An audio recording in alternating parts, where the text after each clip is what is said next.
أهلا بيكم في حلقة جديدة من برنامج كتبجي. رواية النهاردة هي رواية ترجمت ل80 لغة، وده خلاها بتدخل موسوعة جينيس لأكتر كتاب مترجم لمؤلف عايش، واتباع منها 150 مليون نسخة في كل العالم. وكمان الرواية دي بتصنف سادس أكتر الكتب مبيعاً في تاريخ البشرية كلها، وهي رواية الخيميائي للكاتب البرازيلي العالمي باولو كويلو. الرواية بتحكي عن راعي غنم اسمه سانتياغو. الراعي ده عايش في أسبانيا.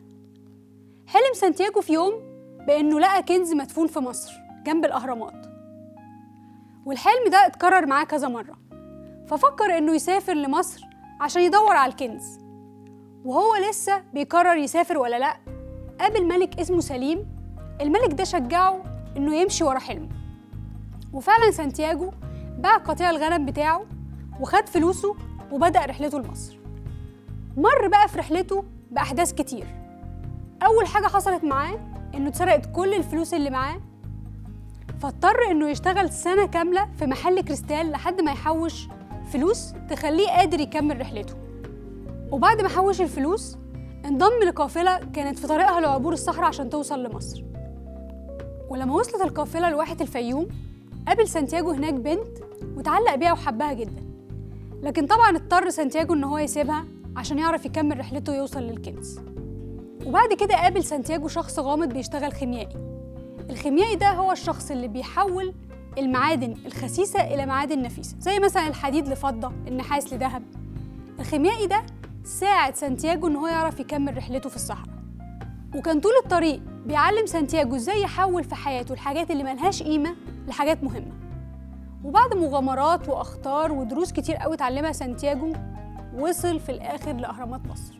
طبعا فرح جدا إن هو وصل وبدأ يحفر عشان يلاقي الكنز بتاعه، لكن وهو بيحفر طلعت عليه عصابة من اللصوص، ضربوه سرقوه خدوا كل اللي معاه. لكن قبل ما يسيبوه يمشوا، واحد من اللصوص قال له كلام خلاه يعرف فين مكان الكنز اللي هو بيدور عليه.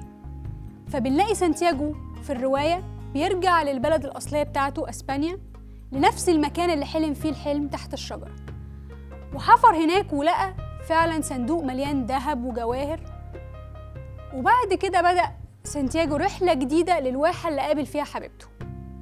الرواية بتمثل حياة كل واحد ورحلته في تحقيق حلمه، وإنه يعيش الحياة اللي نفسه يعيشها.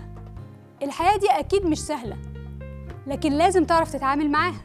الرواية بتقدم مبادئ مهمة قوي، منها تعرف إزاي تقدر تجازف بحياتك وتسيب الروتين اللي ممكن يقتلك، وإزاي تعرف تسمع لقلبك وتعرف اللي أنت بتعمله صح وهيوصلك في النهاية للي أنت عايزه.